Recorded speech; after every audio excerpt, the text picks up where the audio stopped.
Really good marketing is, it's invincible. It just literally bypasses the critical mind and goes into the subconscious mind. When you can get your marketing to that point on your websites with your videos and everything that's happening, to when people see it, they just go, oh, I must be in the right place.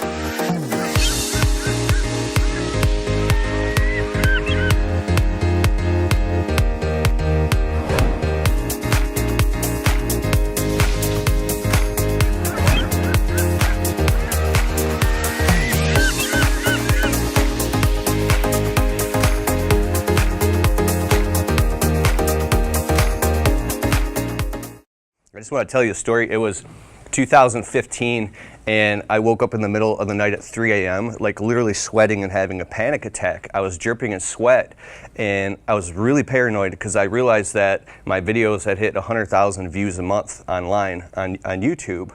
And I jumped on my laptop like with bags under my eyes, and this is in the middle of the full-blown season, so this, 70 hours a week. And I went on and frantically started putting all of my videos on private, deleting videos, going on my Facebook page, deleting everything I could.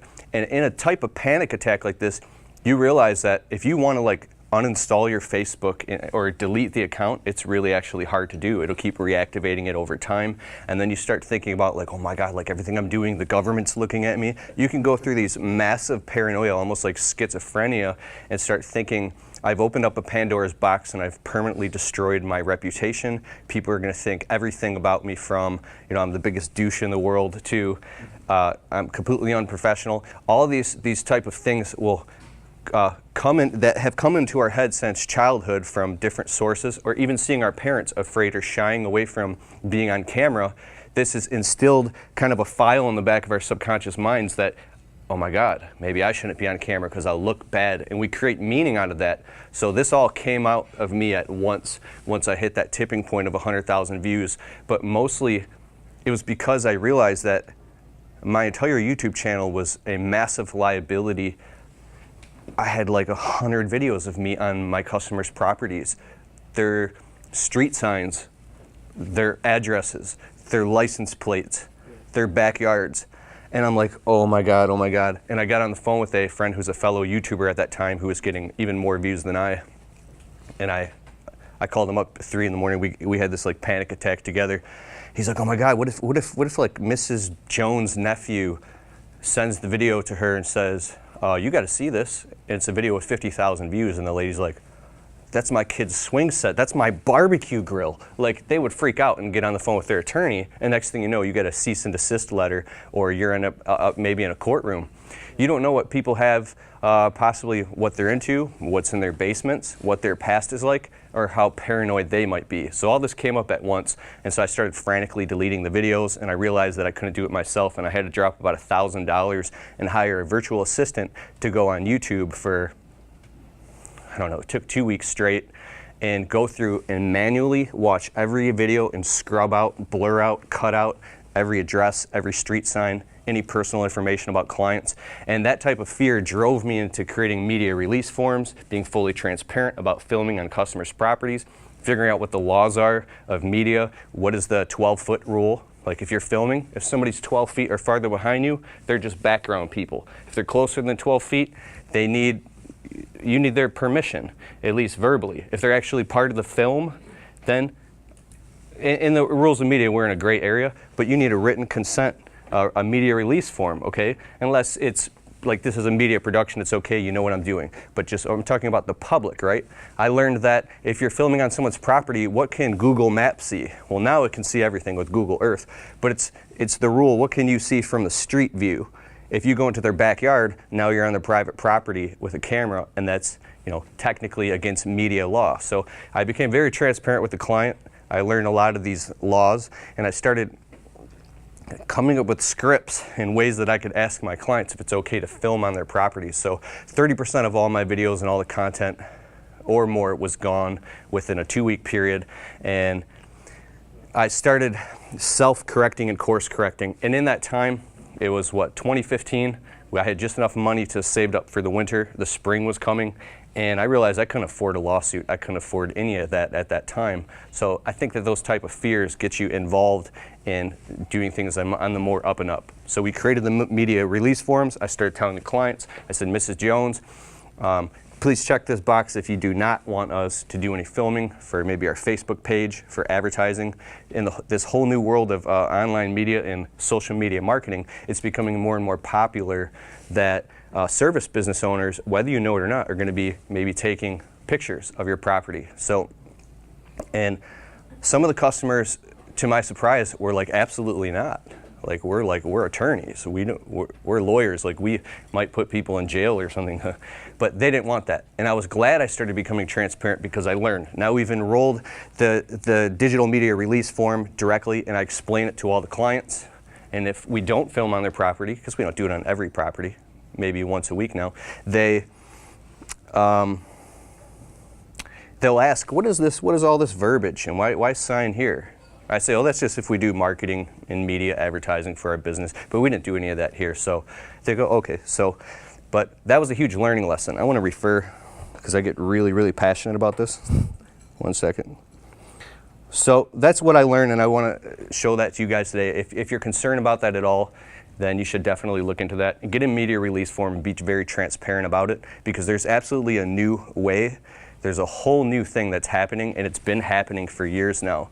There's some people that knew it was coming, but you still have a lot of time to get in as being a pioneer in this whole new media, social media distribution model of information, of marketing, video marketing, that you can actually create videos with your cell phone that are highly valuable to your clients, your prospective clients, and you can use that to market your business at almost nothing to zero advertising costs, and you can leverage yourself in the marketplace to create value that 99% of the rest of your competition isn't doing. So the people that are going to win, and you really need to pay attention to this right now, because this is a ship that's here and it's moving. You have to pay attention to this. This is extremely vital, because the people who are going to win in this new social media marketing paradigm are the people who are actively learning how to market their businesses. Like, I believe all marketing should be self-taught before you hand it off to somebody else so you understand what's going on. But the people who win are the people who are going to be implementing this, and I believe it's going to be service business owners that either themselves or somebody on their team are actively becoming what Gary Vaynerchuk calls you're a media company first, and Joe knows what I'm talking about, and second, you are an actual service business. So it's a twofold theory. It's you have a media business now that is also your service business, and then you're documenting the systems, the processes, the marketing, whether it's just you on a cell phone talking about what you're doing and putting that out there as content constantly on a consistent basis, so you rise above all the noise of all of your competition. When you do this and you get good at it and you do it more and more often than everybody else, you'll smoke them. You will destroy the competition and develop a blue ocean strategy, which is doing something totally, well, soon it will be a red ocean. I'd say 10, 15 years, but now you can have a blue ocean strategy, which is to do something that nobody else is doing, because a lot of them, it's not integrated into their habits. It's not something that they're even comfortable doing. So those who fail are the people, obviously, that won't do it. Those who fail, we're going to have to spend a lot more money on marketing and advertising into the future, while everybody else is driving their marketing costs down by doing it. So I've got 7.5% of the gross annual revenue of my business was marketing and advertising. I've got it all the way down to 1.5% to 2%, just by specifically doing search engine optimization strategies, blog posts, posting on Google, and creating videos, video marketing, embedding it in blog posts, and just doing this in the morning before I go to work a couple times a week. It's driven us up to being the #1 service provider in our whole city for landscaping and for window cleaning. And our customers see our videos. They call, I say, how did you hear about our services? And some of the customers actually say, oh, I was looking for a landscaper, or we do landscaping and window cleaning. And they said, oh, and I saw your video, and then you were talking. I'm like, which video was it? You know, because obviously I don't want the customers to see my other videos, and I separate that, because sometimes I talk about stuff I don't want the customers to hear. But sometimes they actually see the videos, and then it builds a relationship with them before they even decide to call other people. They call us up, and then we go out, and then you actually show up on the door step, if you're the sales guy doing the video, as the guy. So you've already made that connection and you've built that rapport. So using these are preemptive strategies to start putting your stake in the ground now and building this media as a routine into the calendar of your marketing calendar of your business. So if you pick a specific day of the week that you start doing this, say, okay, every single Wednesday I'm going to shoot, I'm going to shoot a video about the business or about what we're doing, about our services for our clients. When you build it in, then it becomes habit and it hits automaticity. So just like Joe was saying yesterday, this has to become habit. Just like the way that you pick up the phone, just like the way you present yourself to the client, the way you write up the work order, is the same way that you start doing media actively in your business. You know, why should I listen to this Keith Kalfas guy? Because some of you make more money than me. A lot of you actually have bigger businesses than I do. But you should listen to me because in my journey of learning how to do all this, and I've made a lot of mistakes, my videos hit, I think, 15 million views now across 8 different YouTube channels. And now it's quantifying and it's hitting about 1 million views a month, all my posts on the internet.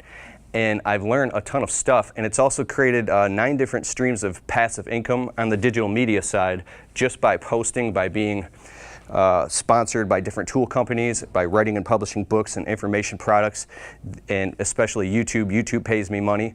So it's become a deep passion of mine to actually share the things that I've learned and I'm learning, because now I implement them into my actual service business and I'm seeing actual tangible and financial results by doing it. So I want to teach you something called the anti-guru effect. A lot of people are nervous to shoot videos because you feel like you have to be the best. If you grew up watching TV commercials, which we all have, of guys being super polished and the whole commercial is just like wow, I can't do that. I don't even have the budget or the training or the understanding how to do that. So you might try to shoot a video and you get kind of like panicky and you'll shut the phone off. Oh, who here has tried to shoot a video before or done any of this? Have you ever gotten frustrated and you kept doing it over and over and over? Yeah. You got a new phone out of the deal. Yeah. So you threw your phone.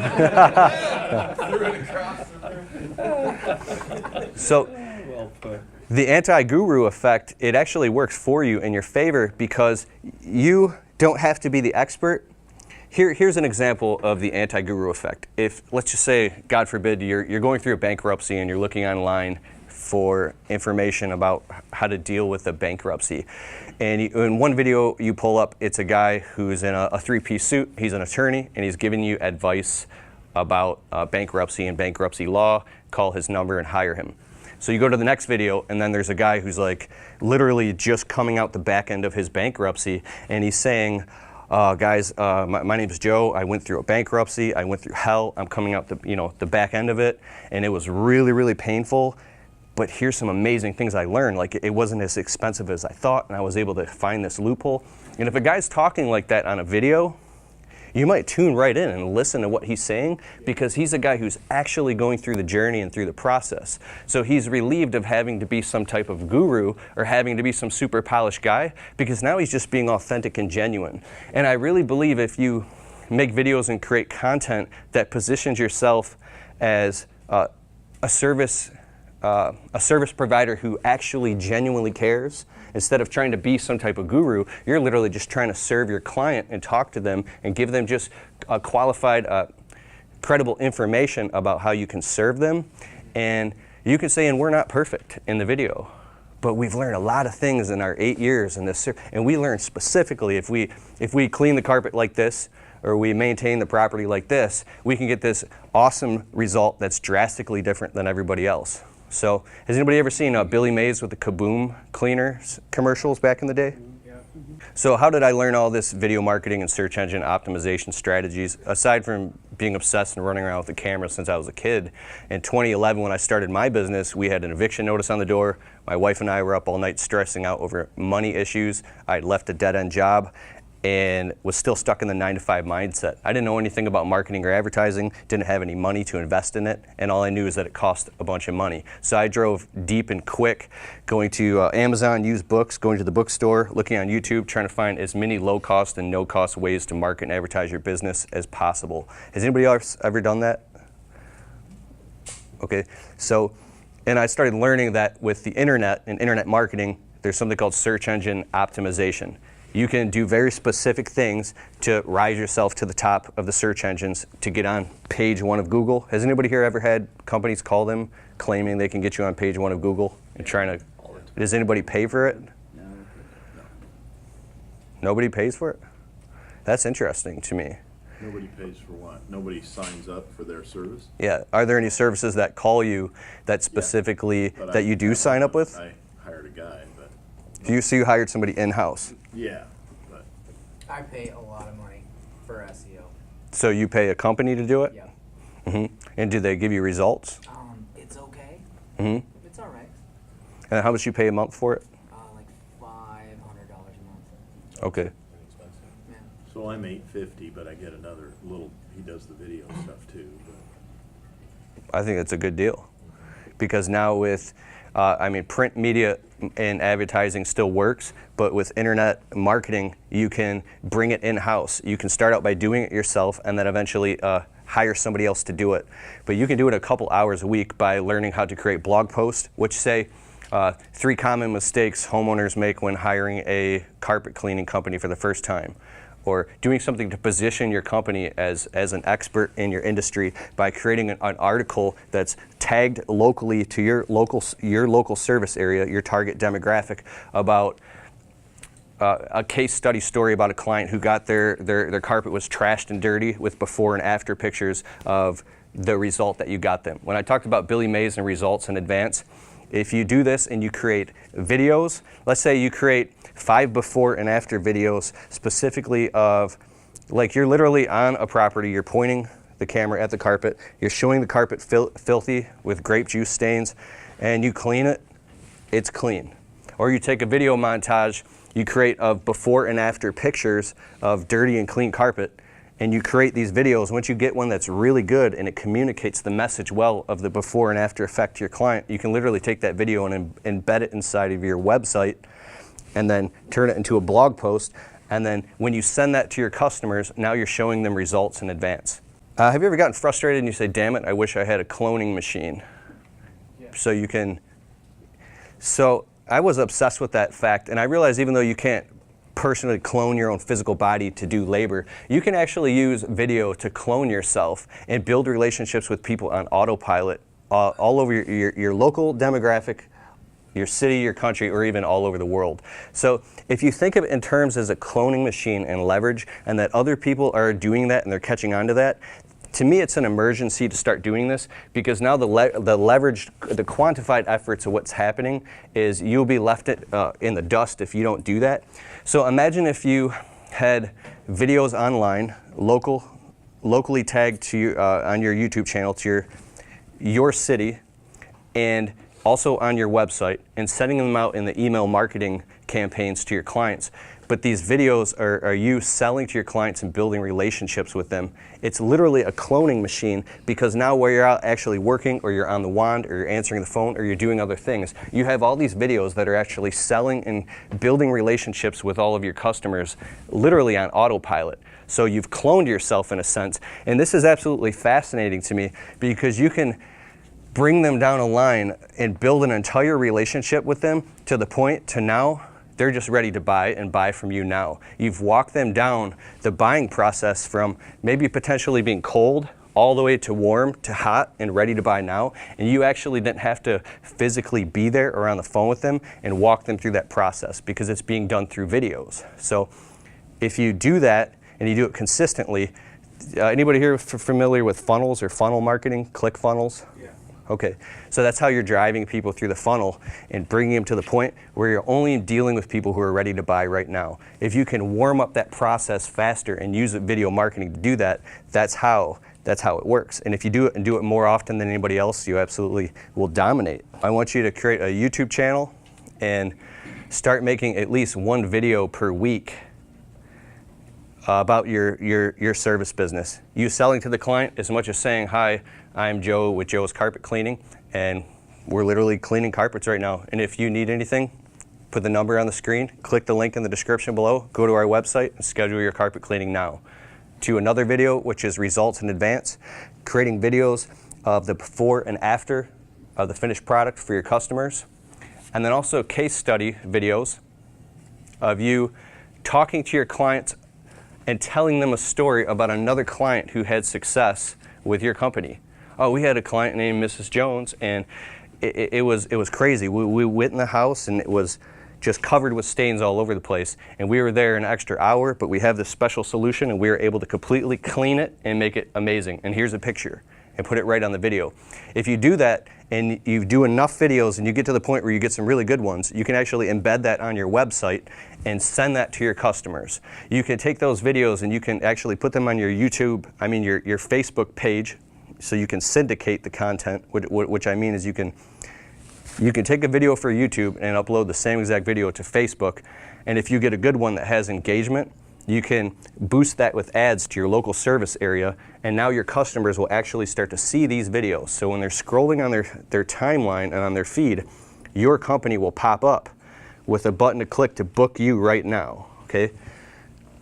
Who here collects their customers' email addresses? That's awesome. You can actually upload the email addresses directly inside of Facebook of your customers, and then it will serve ads on their timelines. So it's a beautiful way to market. You can also create a lookalike audience. It'll find people with the psychographic, the demographic, geographic, their financial stats, like where they live, how much money they make, how many kids they have, and you can actually market to people that have the same exact criteria of the people that already you serve, your customer avatar, your perfect customer. So if you do that, does anybody here actually actively use Facebook ads? Just ready to launch. One or two. Cool. Anybody here watch Gary Vaynerchuk? Yeah. Cool. So you can actually get attention of your target market for extremely cheap by doing this. So if video and video marketing is free, and then you use other low-cost strategies, you can get in front of a massive audience of people and communicate and build relationships with them on autopilot, and then more customers are calling ready to buy. You're gonna make about 100 crappy videos before they start to get good. And I think it's important to upload them, unless they're really bad, it's important to upload them anyways. It's important to go on Facebook Live on your business page while you're out working and kind of share your day, because when your customers see that, they will get to know you, and you'll also start to get good at it coming into the future. But your first 100 videos are probably gonna suck. And it's important to get through that process as soon as possible to the point where they actually start to get good. I wanna kind of share with you my video content syndication strategy and how it works for me now. So if I plan out a video of how I want it to be and shoot the video, I'll take the actual video, upload it to YouTube, tag it and title it in my whole local demographic area. So what is your zip code?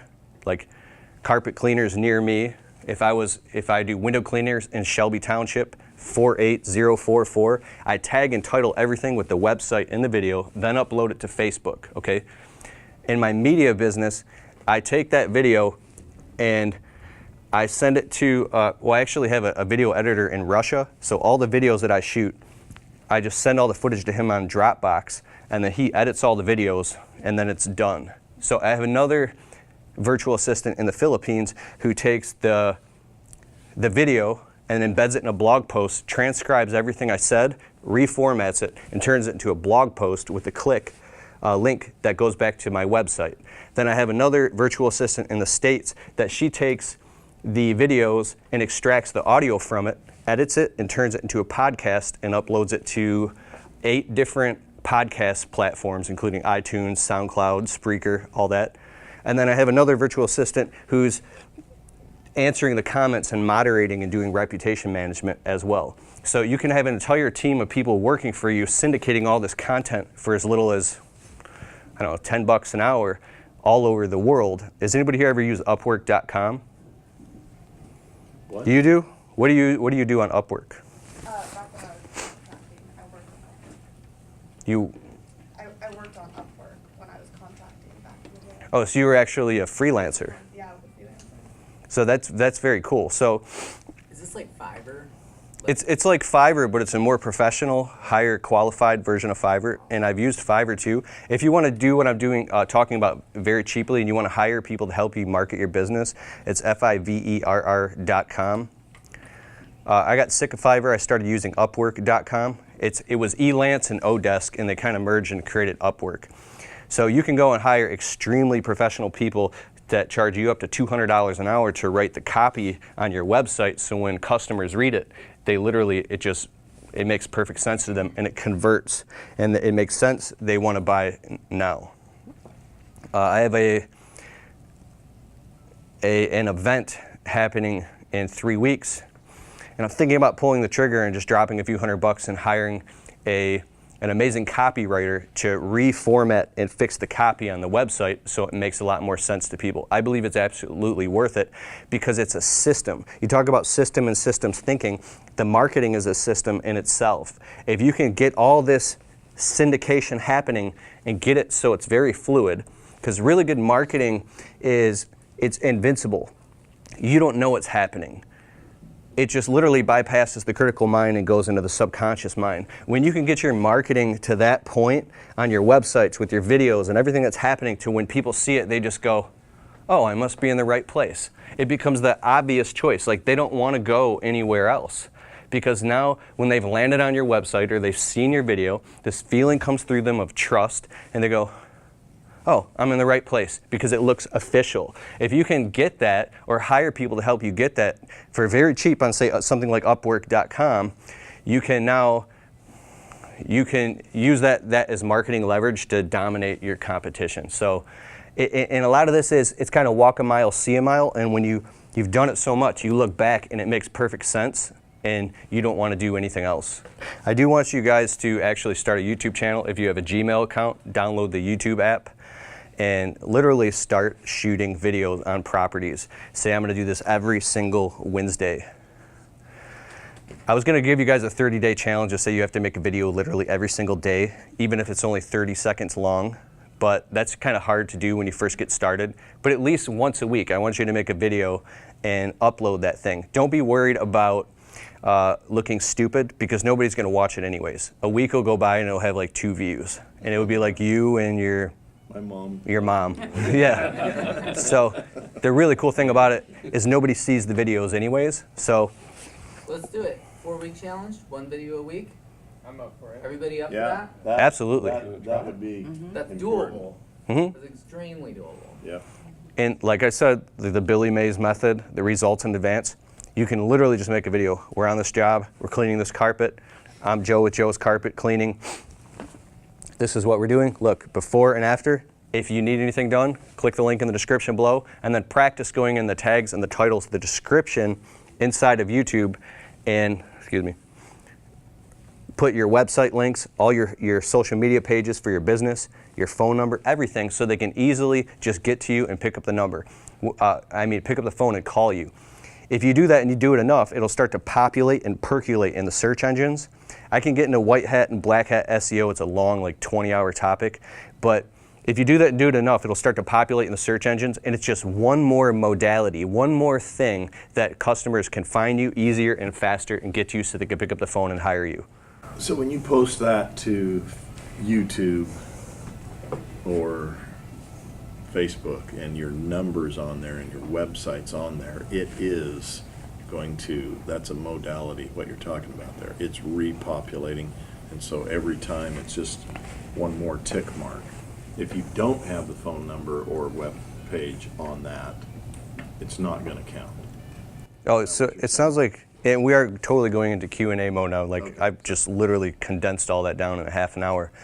But yeah, so backlinks is like the heart of the internet. Building backlinks in search engine optimization strategy or Google search to get on search engine ranking page.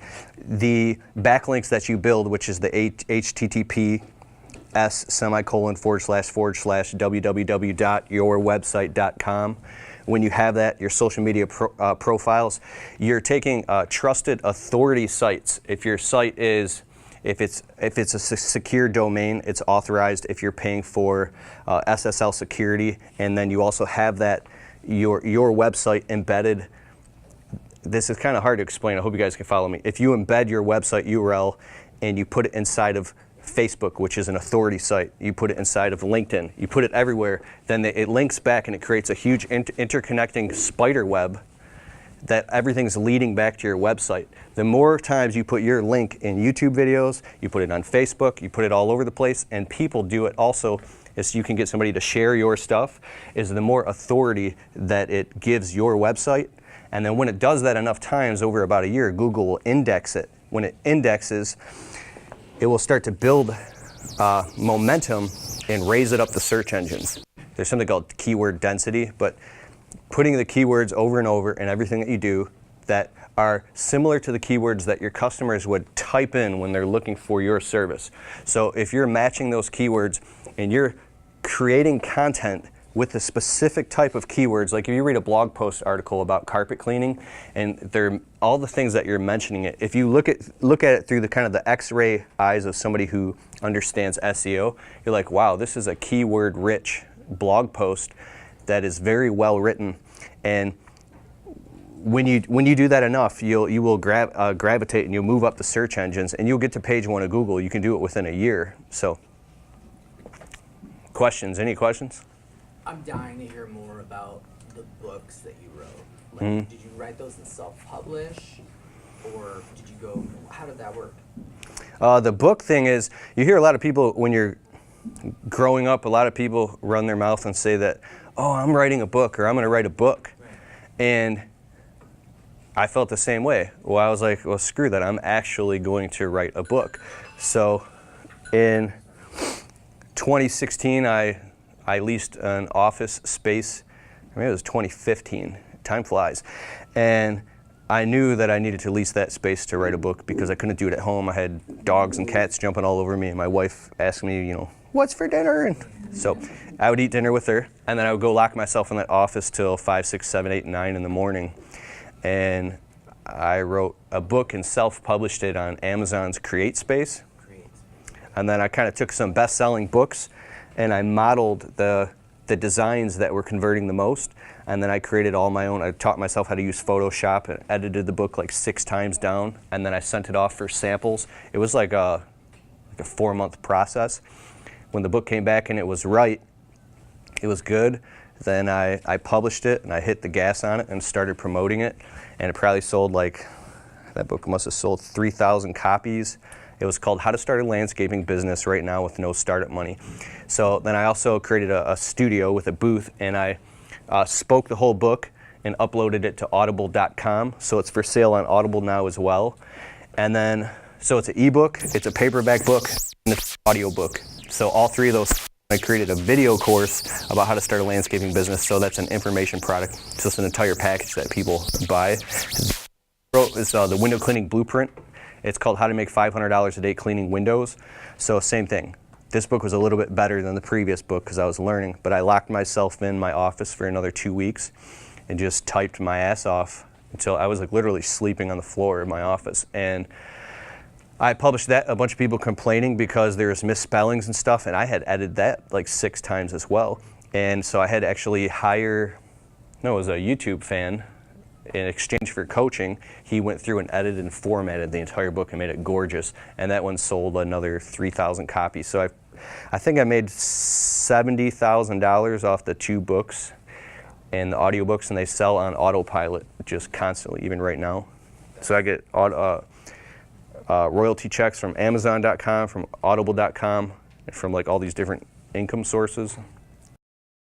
I need to do more of that, but did I answer your question? Yeah, absolutely. That's awesome. So, anything else? Any other questions about video marketing, SEO? So I was just wondering, how do you pre-plan it, or how far ahead do you go? I mean, do you script it out, or do you just go, oh, I'm going to write about, how I'm going to do windows and how to get people started in that business? When you say writing, are you talking about doing actual blog posts? No. I just mean like for yourself before you start filming it. Obviously now you're at a point where you can just on the fly have a great idea, spark, go and start filming or go on live. But in terms of like when you began, were you like, oh, okay, today I'm going to talk about how to make $500 a day cleaning windows. Tomorrow I'm going to do, 5 common mistakes that window cleaners make. How did you kind of get that flowing?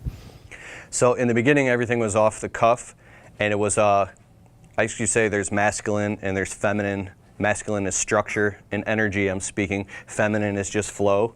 I was more on the feminine side of like literally just making anything that came up in my head, but I hit a plateau and I couldn't scale that because it was always on the fly. There was no structure. There was nothing I could bring anybody else on and collaborate with. And then I started following a guy by the name of Brendan Burchard, and I've invested probably $10,000 in his programs and his courses. And he has something called Experts Academy, High Performance Academy. So if you fast forward that 7-8 years, my basement now, which is a whole like media room, I literally have bought these huge, now you can do this on a software called like Asana or Trello. You can create it all on digital dashboards, which is really great. I like the actual physical thing. So you can go to the dollar store and pick up the white boards and literally tape them all over your walls and get sticky notes that are of all different colors. And then every time you get good ideas, track a list of the different pieces of content you want to create.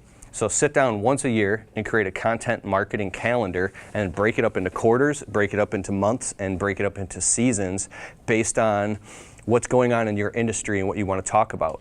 Then write those all down. So I have quadrants and columns of all the different ideas from what needs to be done on the website to product development to the service business to video marketing to blog posts, what needs to be assigned to virtual assistants, what goes on here. It's just an entire category list physically across the entire walls. So I take the different colored Post-its and I write, this one is YouTube video ideas, and there's a column and it fits 2. This all makes sense, right? Yeah. Okay, so, and I write, 5 tips before starting a landscaping business. If it's for your service business, before and after video of carpet cleaning. Stick the sticky note on the wall, and then now, before you know it, you're building all these video ideas, so you're preloading content in the idea. So this is the conceptual level. Then, if you have on your content marketing calendar, every single Wednesday you make a video, you look at it in order of priority. You say, you know what, I'm going to do this video. You don't take it, you make that video. Yeah, so you structure out the video. You can learn a lot about this from like Michael Hagg's The Hero's 2 Journeys. There's so much stuff that you can learn about this. It's just mind-boggling, which I'm completely fucking obsessed with. But so you make the video when the piece of content is done. Then you write a blog post when you make the video, then write a blog post article about it, okay? Then now you can embed the video in your blog and create a blog post, and when that piece of content's done, you take it from here and you move it to the done area. So now that's done. And if you see that and you look at it every day, and if you have a team that's doing that as well, everybody can see what's going on because it's a huge organizational dashboard that's physical. And now people can actually go up and take, got that done, boom. And I look at over the months and now over the past year and a half that I've been doing this, I'm seeing all this stuff just getting syndicated and getting done. And it's cool. And I can do it at my own pace. So does that make sense? Yeah. When you're first getting started, you could overwhelm yourself with pre-roll.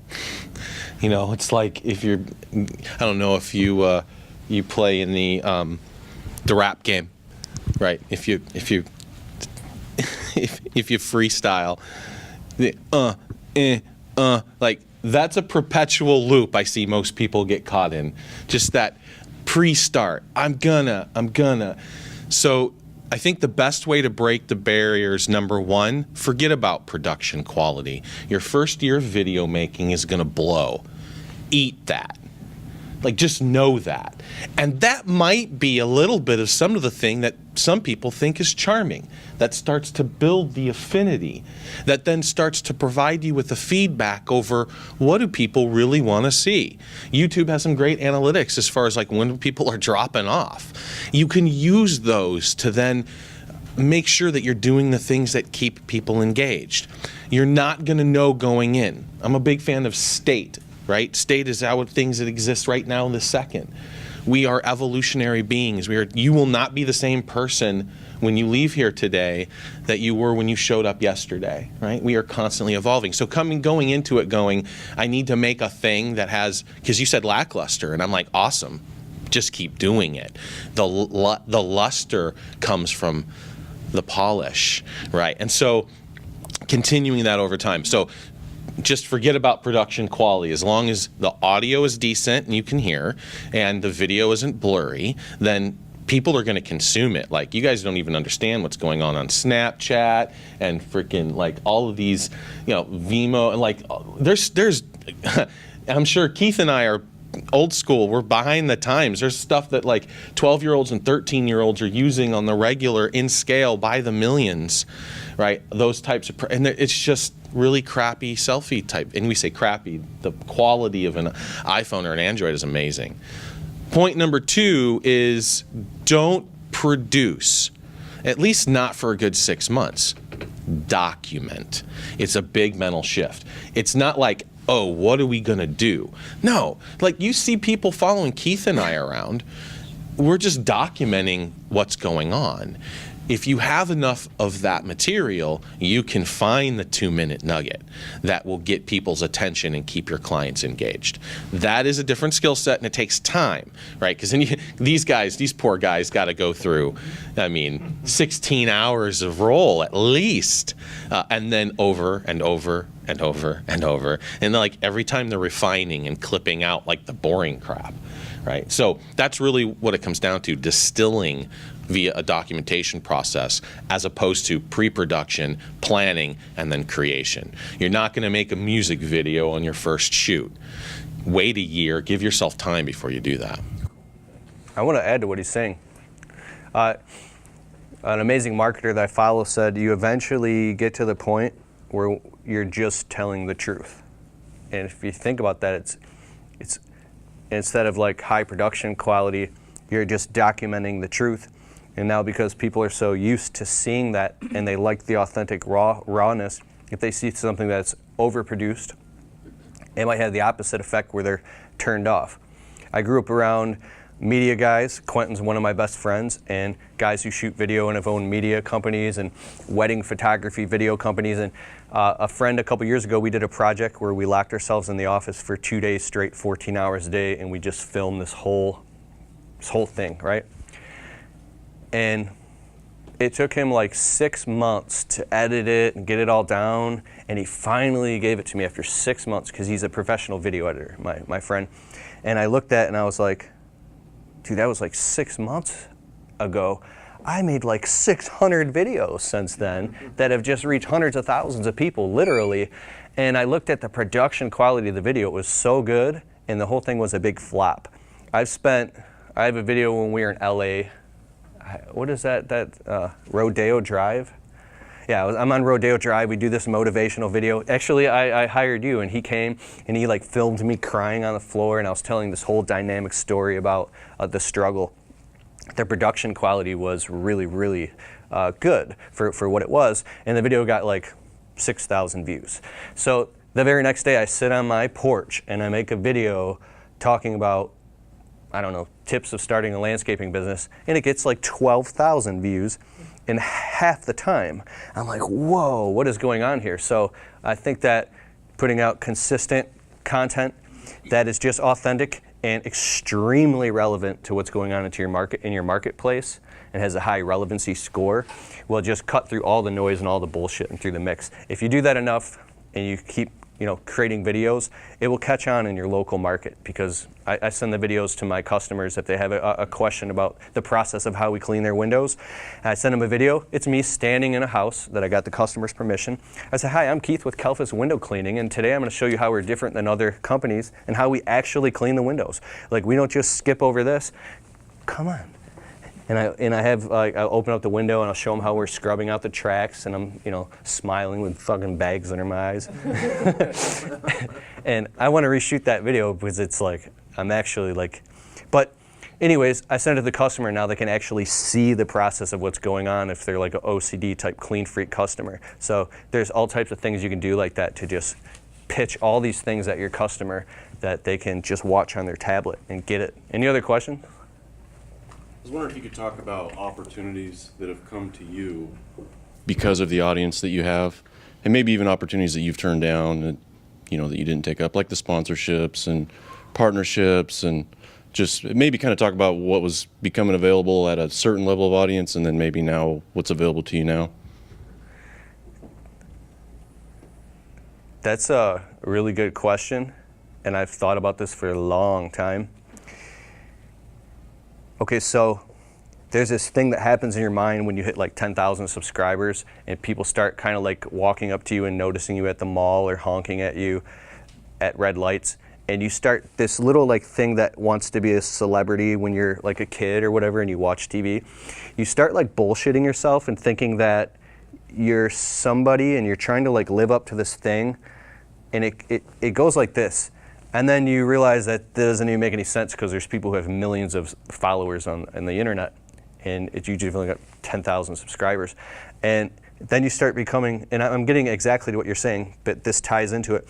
You start to become friends with other people who legitimately have those type of audiences, and you realize they're just normal people who are just crazy and like to make a bunch of videos. But when you have this audience and all these views and you have those numbers underneath your videos, when companies and people see that, there's a percentage of people that look at that and something happens, either a dopamine drip happens and that means something to them or what they can get from it, or a company sees that, oh my God, I could literally use this guy as a human marketing mechanism to get me results in my business. Large companies see the effectiveness of the type of marketing that you do, and it's a huge leverage position for them right now as far as it's cheap. You know, you can get a hold of a higher or mid-level influencer, and you know, I know it's very effective for them, and I see the dealings happening and things like that. So I was just curious of the back end of all that, and it was more than I had thought. That was a lot. Yeah, I make $4,000 to $5,000 a month in passive income from the different streams. So I did $54,000 last year. I should do. I'm on track to do. The goal is $120,000 this year online from all the different income streams. So I have companies that I'm hooked up with that they send me like affiliate checks. I get Amazon affiliate links paid from the books, the courses. YouTube pays me about I think it was $1,250 this month. But I have friends that are making from $10,000 to $30,000 to $500,000 a month just off doing all this crazy stuff. So if I can be completely honest, 5-6 years ago when I started my service business, I never wanted to start a landscaping company because I did it my whole life. And I started seeing this whole digital media thing and what was happening. I said, this is going to be a long, hard road.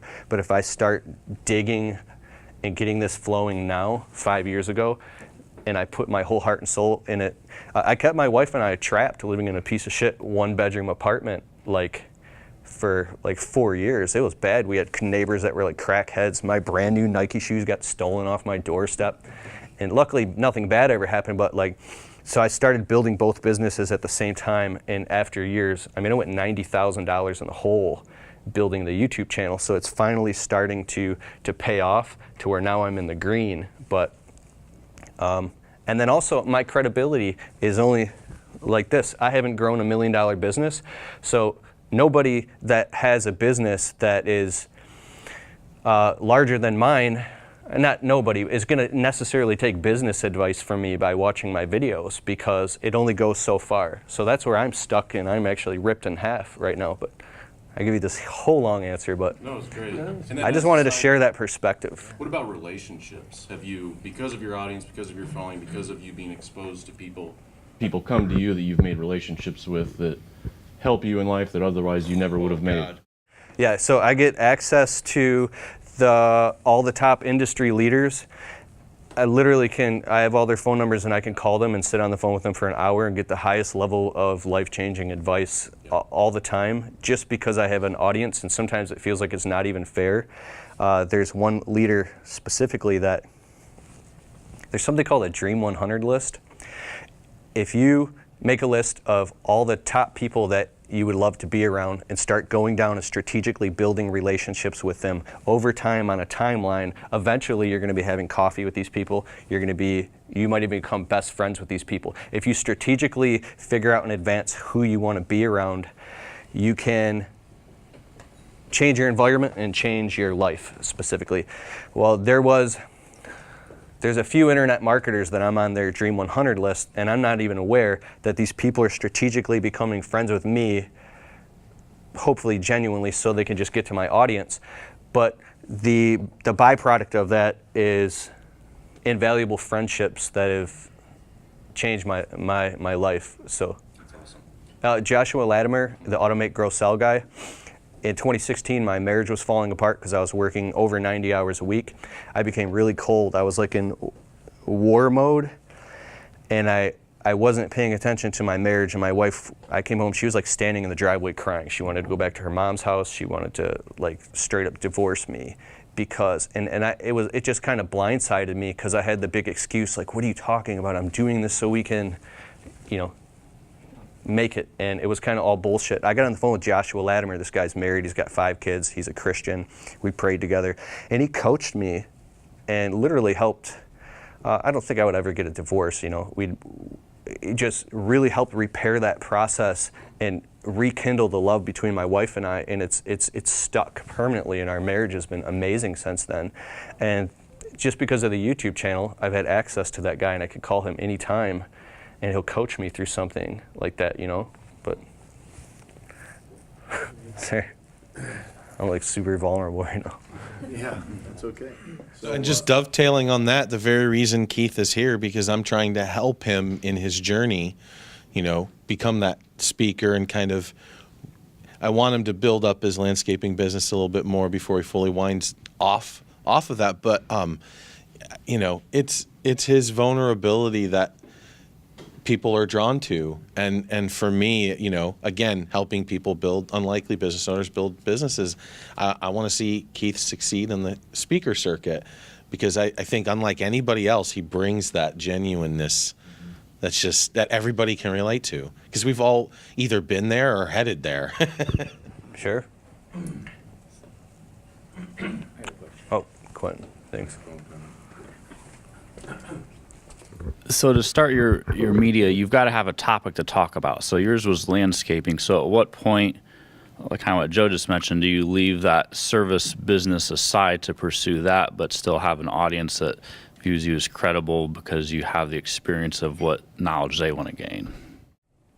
Are you talking about the difference between making videos primarily focused on getting customers and marketing your business versus also talking to people who do what you do, and where do those... Right, because I guess without from what I coming understand, in? you're like marketing to landscapers about how do you start a landscaping business, and they say, hey, this guy's done it, he can teach me how to do it.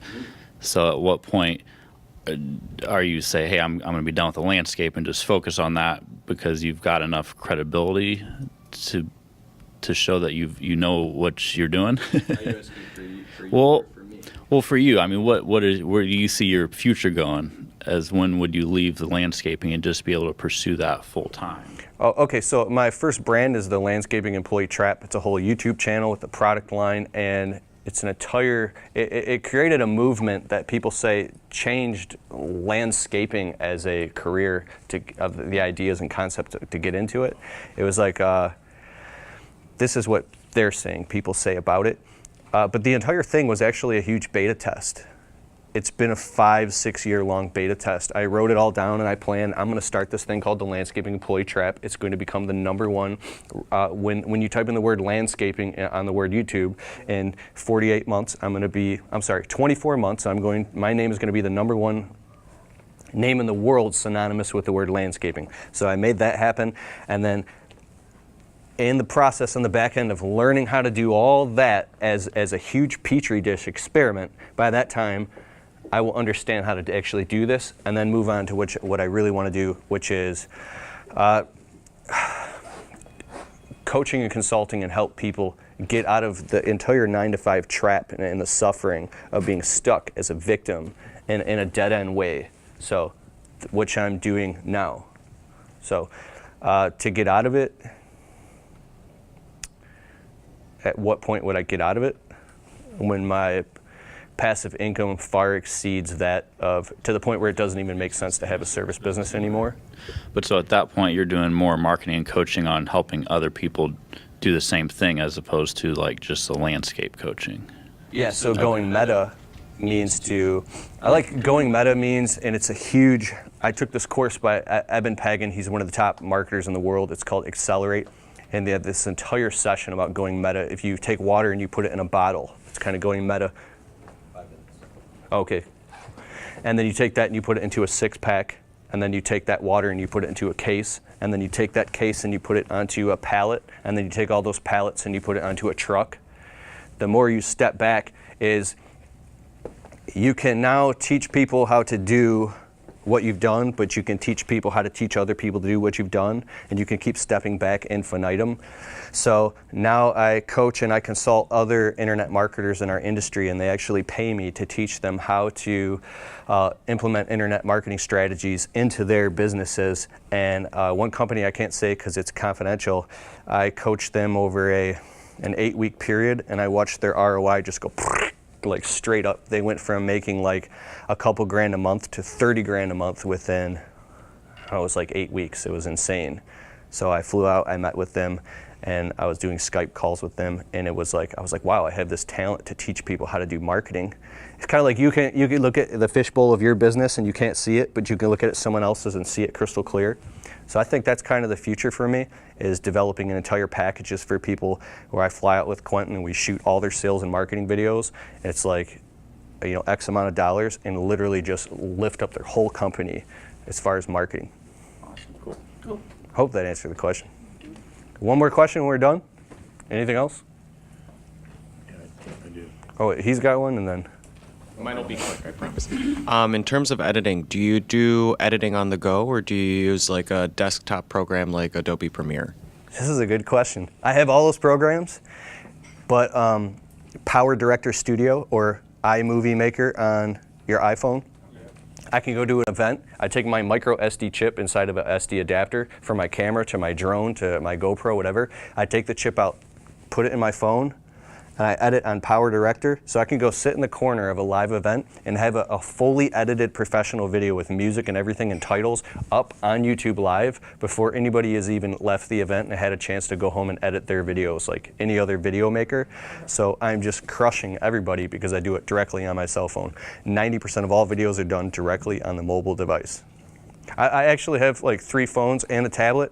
I'll edit one video while it's uploading. I'm editing another video while it's uploading. Like I won't use the bathroom. I won't eat for like 8 hours straight, just like in a complete insane, like I was on a drug or something, and content is just going up. The people at T-Mobile, I was on the phone with them, and they literally said, "What the hell are you doing?" Because I'm running something like 150 gigabytes a month of data just going in and out. Like my phone is melting on the countertop.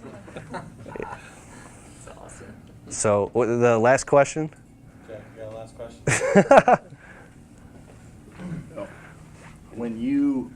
When you started this whole thing, you didn't necessarily have an end goal in mind, but for us, you made the comment, I want you to think about being a media company, a social media company first, and a service business second. So is it just the matter of volume of content that we're putting out? Make it valuable, make it what we are, and make it who we are, but just get it out there? Or is it? That's another good question. So volume is extremely important now because it's relevant now that you have higher volume of content, but quality and relevancy really, really, really matters a lot because you pick out maybe 3 to 5 topics and you just stay in that and don't open up the Rubik's Cube or the paradox of talking about anything else. If you don't want to talk about your personal life, then don't share that. Share these same specific things and drill really deep on them and share a lot of it over time. But at first your content's gonna suck, but once you get good at it, you'll find out kind of like your niche and what you're good at. And yeah, a few years ago you could put out a piece of content a week, but now so many people are doing it to cut through the noise. You have to put out decent to good content, which is authentic. So that's how you can shortcut good production, by being authentic and put out a lot of it. There's people out there that there's something like 600 hours of videos being uploaded to YouTube every single minute right now as we speak. So it's kind of discouraging, it can be, but that's why I said build it until it becomes a habit and hits automaticity to where now you're just doing it throughout your day, you know? But there's huge white space in the service industry, right? So Oh, God. saturated by other YouTubers.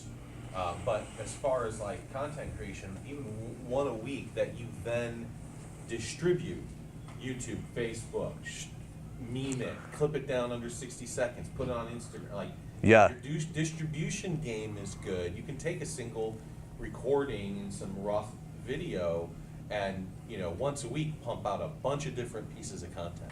Yes. And the only final thing, and then we're done, is a way to simplify this is Brendon Burchard's circular virality strategy. You take one piece of content per week, and then you spend the week pushing that out as far as you can and syndicating that one piece of content. So you, instead of feeling rushed, you create one piece of good content, and then you push it out by creating a blog post article, by pushing that same message or that topic or that idea wide and far. And then that slows down the roll, and it gets you kind of like out of first gear and puts you in a third or fourth gear, so you can travel a lot faster. So, Excellent. Thank you, Keith. thank you. I appreciate it.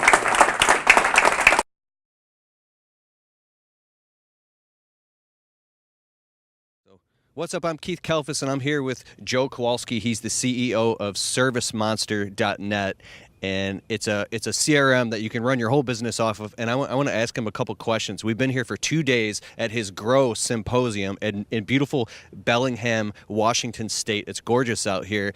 But me, personally, I've learned so much over the last 2 days from this guy and his team and everything that he's assembled. The culture is awesome.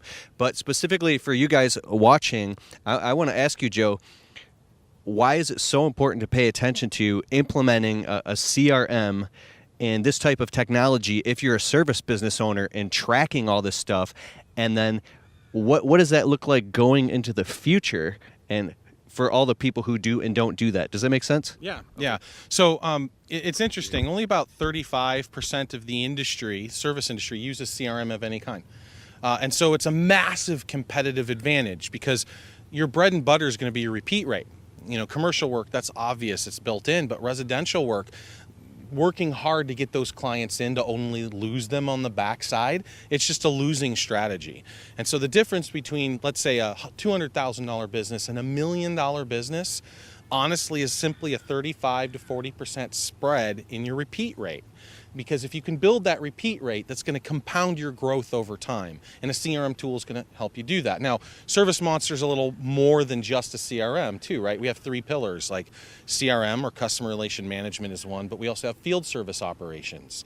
So managing your schedule and where your trucks are going is a big deal because you don't make any money staring out of your windshield, and gas isn't getting any cheaper. And so some of the things that we do helping you route and keep jobs close to each other really help save time and efficiency. And just in gas savings alone, it's really going to save you the $80 in the general subscription. So, it's a super affordable. So it's a super affordable product with all the features you're going to need. And then the third pillar is marketing automation.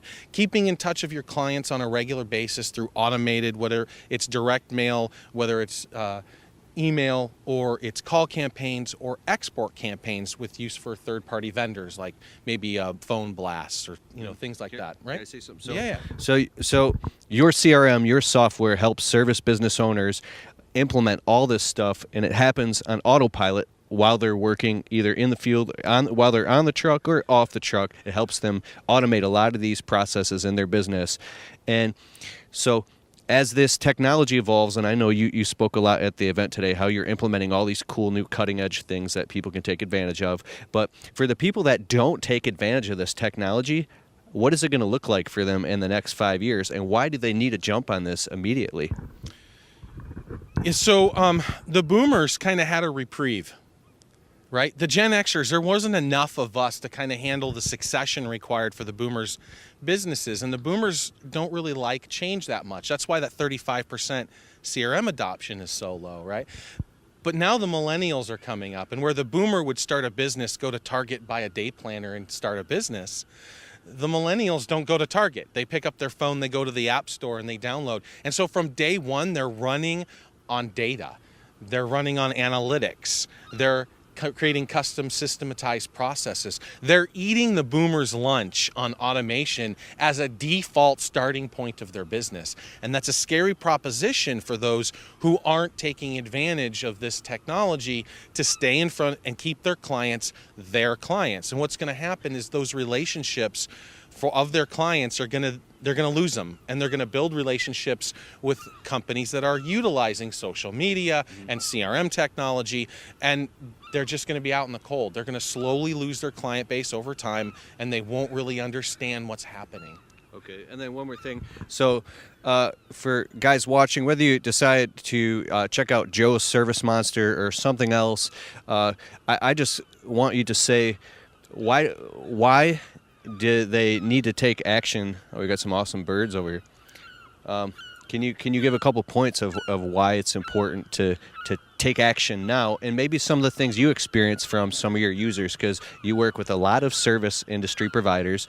What are some of the objections or reasons why they feel like maybe they want to get started and start doing this, but they've got some things in the way? How do they get over that so they can dive in and start taking action? What are the first couple steps? I mean, it's a mindset shift to start with, right? Technology is a little scary, intimidating to a lot of people. And so that fear will obviously be a barrier to entry. And then you can start to make excuses like, I've been successful this whole time, and I need to change my mindset, but that's really hard when you're doing something that you're succeeding at. You just may hit a ceiling that you can't cross unless you take a different route, and unprogramming that is tough.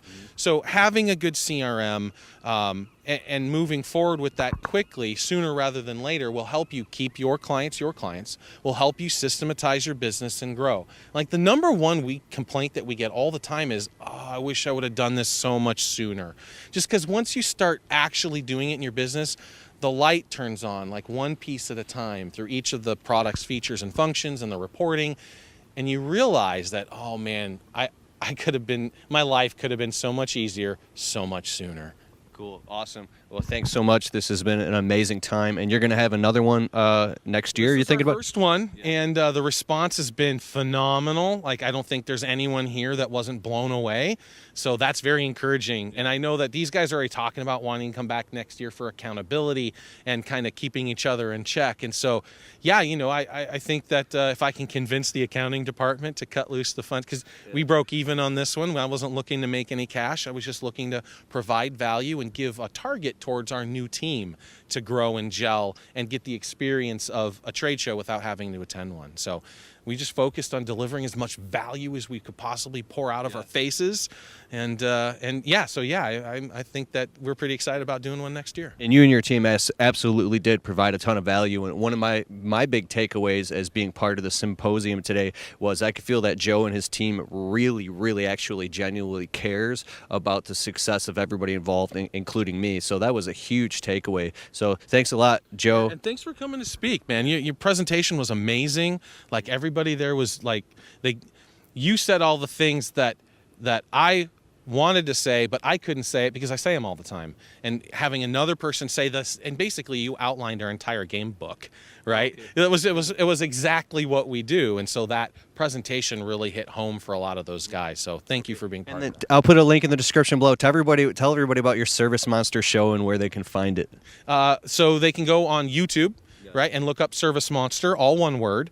And there's an Ask Service Monster show that we do weekly. And we also do the Service Monster show, which is a weekly, just kind of behind the scenes look at what we do in our company, which can help translate in your business and help make you a little bit better.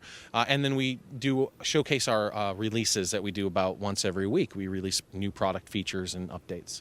Awesome. Thank you so much. And this is Joe Kowalski, the founder of ServiceMonster.net. And check it out. I'll put a link in the description below. Thanks, Joe. Thanks, guys. Thanks, Keith. Later. Yeah, see you.